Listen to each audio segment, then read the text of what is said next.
My mom and stepfather threw me out when my half-sister was born, said I'm not their real daughter. Years later, they seek help from me, so I will put an end to this audacity and cut them off for good. I, 25 years old, was expelled from my house 6 years ago when my mother, 45 years old, and my stepfather, 49 years old, had my half-sister. My mother had me when she was very young, and her grandparents and parents were very traditional and strict, so they forced her to have me. She didn't even want to tell them she was pregnant, but unfortunately, my dad didn't know and told them before she could say anything. From what I've heard, she took the pregnancy test, and as soon as she saw the positive results, he called her parents and told them everything because he thought it was news she would want to share with them. He didn't even wait to ask her, which was pretty stupid on his part, but that's my dad for you. Needless to say, they broke up shortly after that, and since they were never married, it was a much easier process. My parents met in college and had been together for a year when they got pregnant, but after this stupidity that my dad did, my mom left him. But she couldn't get rid of me because her family already knew, and they said that if she ended the pregnancy, they would disown her, so she had to go through with it. I know the story because she has told me several times, and she always reminds me how lucky I am to be alive today because if it had been up to her, she would never have had me. It's always nice to hear that from your mother. She claims I am the result of my dad's stupidity, which makes her even more annoyed with me than she normally would be, and so I was raised to be as invisible as possible. My grandparents and great-grandparents made sure I was born, but they didn't consider what would happen to me after that. My childhood was difficult, to say the least. You know how my mother was, but my dad wasn't any better. My mom hates me because she didn't want me and wouldn't have had me if it weren't for family pressure. She also believes that I was the reason she couldn't advance further in her career because she had to take care of me along with college and work, which is fair, I suppose. But resenting me just for being born and treating me badly as a child seems a bit excessive. Don't get me wrong, I didn't lack anything as a child because my grandparents paid for everything since my dad couldn't afford child support, so I had everything I wanted. But I still felt like I was nothing more than a burden to my mother, and she never did anything to make me feel otherwise. She never spoke kindly to me or showed me any affection, and even when I achieved something, she never celebrated it with me. It was like living with an older, very grumpy roommate who hated you for no reason and just wanted you to leave as soon as possible. And then, on the other hand, there was my father. He was much sweeter and nicer to be around compared to my mother, but he was just as incompetent as a parent. I'm pretty sure that when I was a child, he definitely had some drug problems. I couldn't recognize it back then, but now I'm sure he was a marijuana addict. He always did strange things and said strange things, but I dismissed it as him trying to be funny mostly and didn't think much about it. He always attended all my birthday parties and had dinner with us once a month, but my mother also seemed to hate him, and I could always hear them arguing about his behavior. My mom didn't want me, but she kept me because her family had decided that my father wasn't capable of taking care of me. And honestly, they weren't wrong. They had to decide who would mostly raise me before I was even born, and my mother's family ensured she took responsibility. My father could only see me on weekends, but even that would only be implemented after a certain age. Before I turned 10, I lived with my mother full-time and only saw my father a couple of times a month. But after that, I was allowed to live with him on weekends, and it was a step back because after I turned 10, I realized my father was definitely not ready to be my father. He lived in a small apartment and it was very evident that he couldn't afford to live the kind of lifestyle my mother was used to because he lived in poverty, and the living room had a distinct smell of marijuana. I also knew he couldn't keep a job for long because my mother complained about it all the time. She kept telling me that if my father wasn't a complete idiot, she could have at least left me with him half the week instead of just weekends without her family pressuring her about it. At my father's house, I felt fine, but I didn't feel comfortable because I knew having me there was putting him in a difficult situation since he obviously couldn't live on one meal a day as he did. But nevertheless, he still made an effort to cheer me up when I was at his house. That's how my childhood was. I had to endure my mother and her constant reminders that I was not wanted in our house when I lived with her. And on weekends, I had to deal with my father and the state he was in. And then, when I was about 15 years old, my mother started dating my stepfather, Jeffrey. He wasn't a bad guy, but he wasn't good either. He was just indifferent to me, and to be honest, that was much better than my mother and father. He didn't talk to me. I didn't talk to him, and everything was peaceful.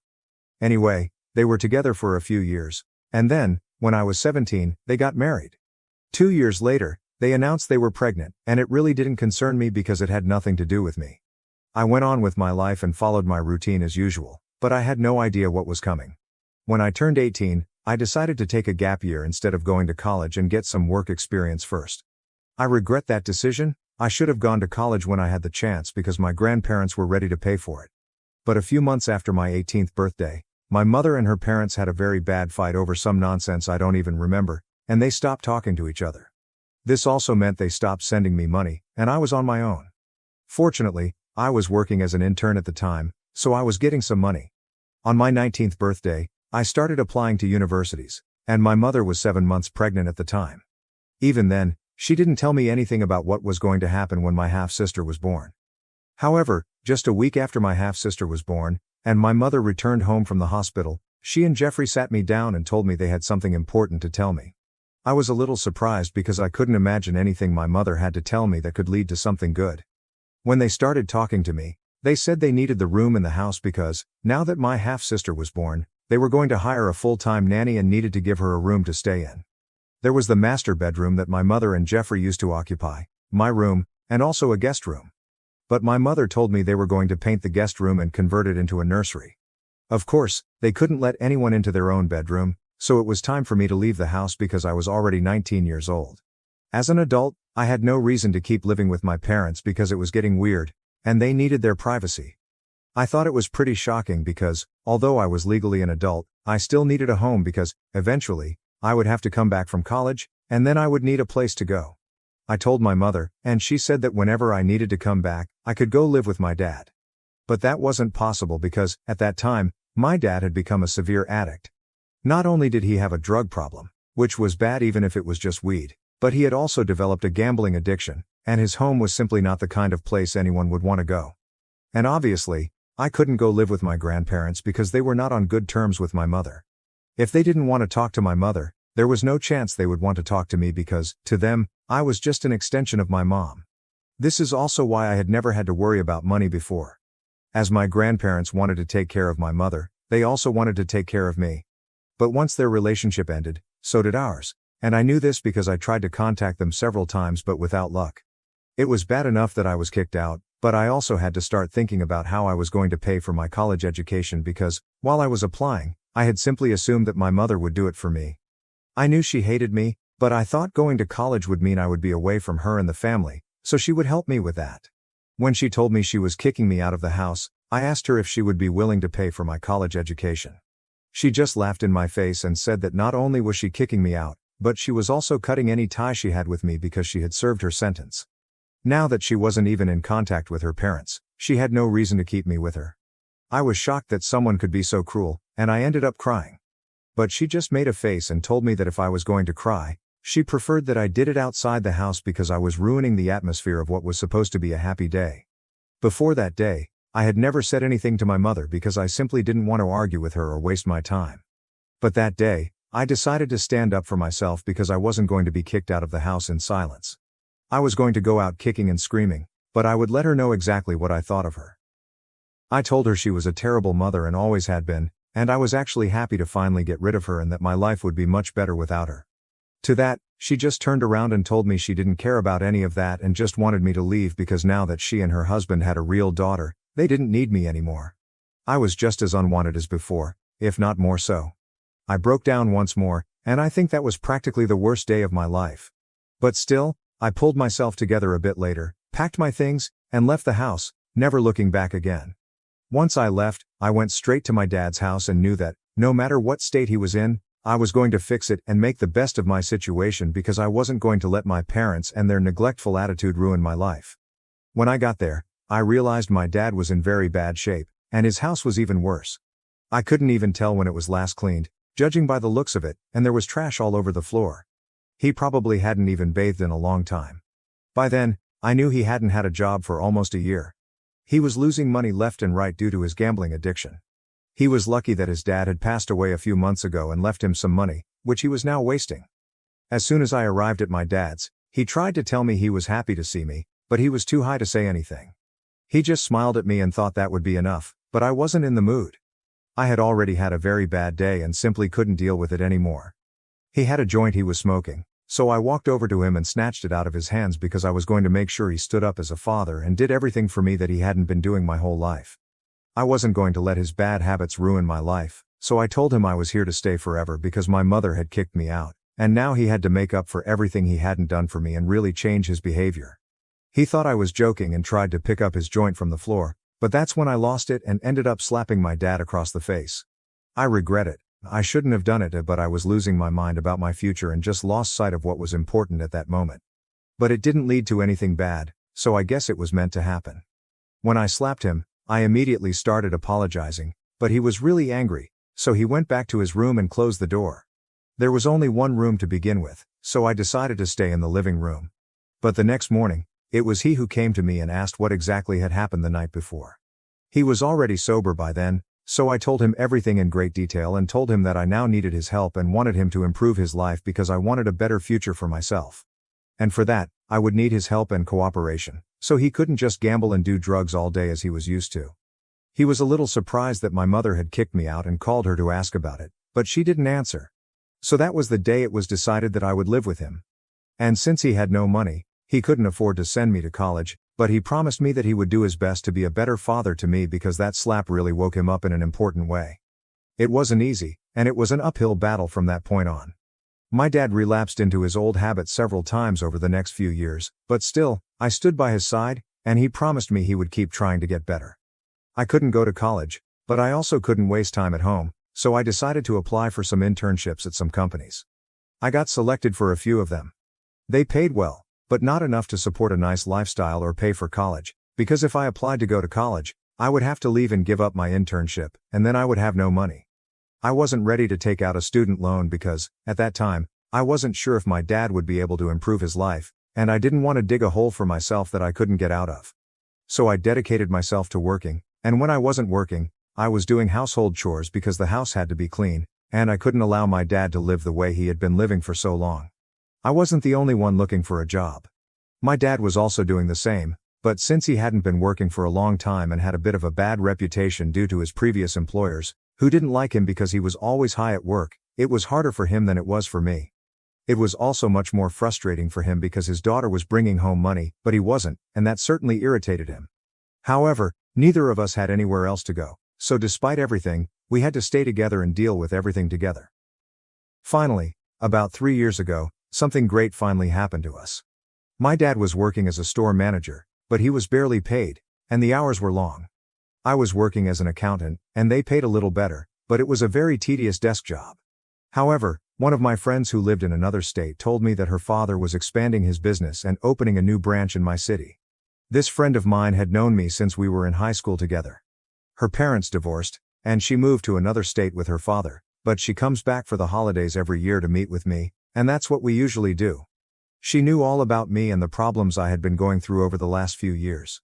She had even offered to help me with college tuition, but I couldn't accept money from her because then I would know that I owed her money, and I couldn't live with that. I had refused to accept money from her and her father, even though they were happy to help me and were quite wealthy since her father had a large-scale office supply business. Recently, they decided to expand, and she contacted me to let me know that she had a job offer for me because she knew I was looking for something. I was a bit scared that she was doing this as a favor to me, so I asked her about it. She said that her dad usually wouldn't have considered someone my age for a position like this. She convinced him because she knew I could do it and simply had the determination and ambition. She trusted me and knew that I was capable enough to handle it. Technically, it was a favor, but she assured me that she also had faith in me, which is why she was doing me this favor. So she asked me to become the corporate liaison for them, and I was happy to accept that position. It came with a much better salary, and I would have to work more hours, but I was happy to do it. I also asked if they had a vacancy for my dad, and given his qualifications and past work experience, they decided to make him the warehouse manager because he had experience in that field and had worked in that position before. So, we were set, and that was the first time something good happened to us. Since then, things have only gone well, and my dad and I are much better now. He completely quit marijuana and doesn't gamble anymore. We moved to a much better house in a nicer neighborhood and have been living here for the past 2 years. Things are going very well, and I really couldn't ask for more. 6 years ago, I couldn't have even imagined being in this place.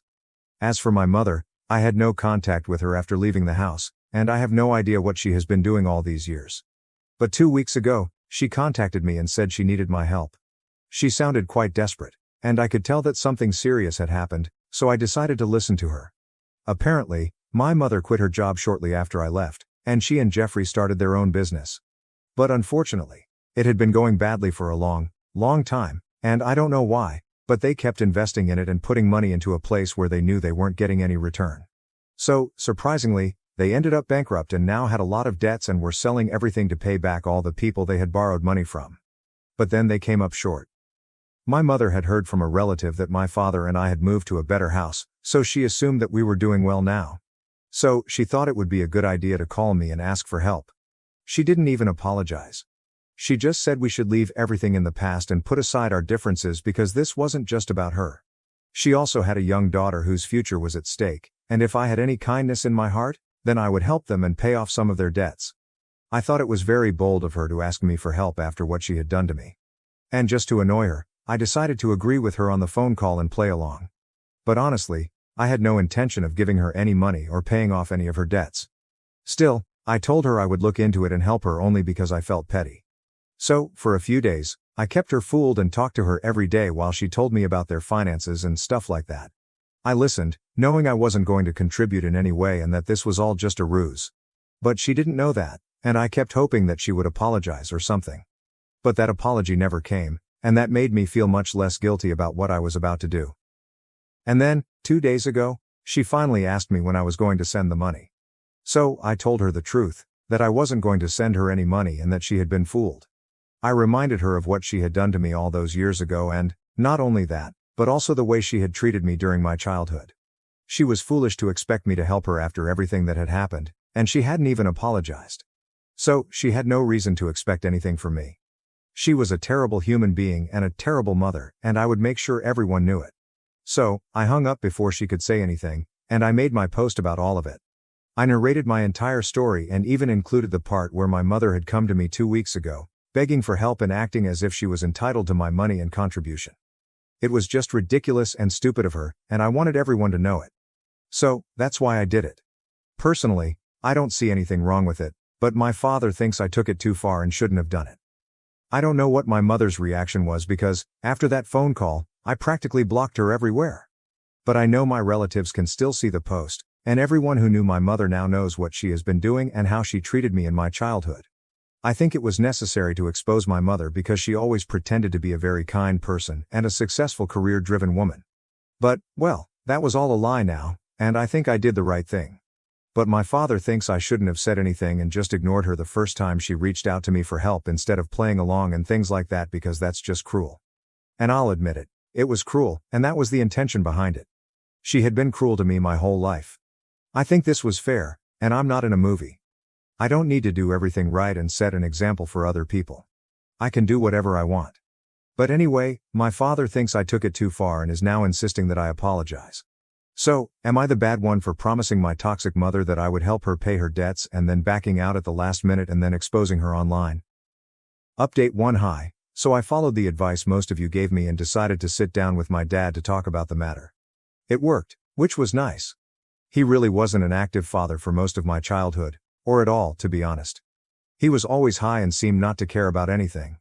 Obviously, he didn't remember most things, but then I reminded him how terribly my mother used to treat me and how I basically had no one because, although he liked having me around, he wasn't really there for me. That made him realize that what I did came from a place of anger and resentment, and I had been building it up for years. So, what I did wasn't the right thing, and it definitely wasn't moral or ethical, but if it gave me an outlet for the frustration and anger of all those years, it was probably good for me. So, he understood and stopped saying I needed to apologize to my mother. She never apologized to me for everything she put me through, and on top of that, she had the audacity to expect me to help her. It was a completely different level of arrogance. She hasn't contacted me since then, and it's been almost a week. I know everyone is talking about it because I've received a lot of messages asking about my mom, but I really have no interest in talking to other people about it. I posted everything I had to say. I have nothing more to add, and now I also have a lot of work to do, so I don't have time for this drama. What's done is done, and it's over now. Update 2. So, my mom finally contacted me with a new number today after almost 2 weeks of no contact. She didn't have much to say. She just told me that she should never have trusted me and that she regretted having a daughter like me. But that's okay. The feeling is mutual. I also regret having a mother like her and would rather have been an orphan than spend my childhood with her. She told me that, thanks to my little post, she couldn't live in this city anymore and had decided to move because the shame and embarrassment were too much. So, I finally got what I wanted, according to her. But honestly, I don't really care where she is. She and I haven't been in contact for a long time, and I don't care where she lives. So, that's something she's very wrong about, but that's okay. She's a narcissist and has a tendency to make everything about herself, so this isn't a big surprise. Anyway, I'm glad she's moving and that I don't have to talk to her again because she's blocked me. Update 3. Hey, it's been a month since my mother moved, and things have been quiet. We no longer have contact, but I've heard from some relatives that she's apparently cut ties with her entire family and isn't talking to anyone. I guess that's good for her. My dad and I are still doing well. In fact, my dad just got a raise, so everything is good, and I can't complain. As for my post, I've deleted it. It already did all the damage it needed to do, and I didn't see the point of it staying up. If anything else happens, I'll be back with another update. Update 4. This update is to tell you something more about my mother. From the little I've heard, it turns out she is in the process of divorcing her husband, Jeffrey. At first, I was a bit surprised, but then I remembered how she is, and it's no surprise. I don't have many good things to say about Jeffrey either, although, given how the two of them are, I thought they would get along in some twisted way. What concerned me a bit more was that some acquaintances told me that my mother was expressing concern for me. They said she was worried about how I was doing since I'm her daughter despite everything. It's strange, right? After everything that has happened between us, she still feels the need to worry about me. But honestly, I find it hard to believe in her genuine concern given her history. It's something I'm no longer interested in, and I hope it's not another trick to get money out of me. I also hope she doesn't come after my father now that he's doing better. Anyway, I'll keep moving forward with my life, focusing on my job and maintaining a healthy relationship with my father. The only thing I worry about is my half-sister because growing up with that kind of mother is not easy. I just hope she treats her better than she did me. At least she was wanted. I don't say that out of jealousy, though it might sound like it. But I genuinely worry about her, although there's little I can do.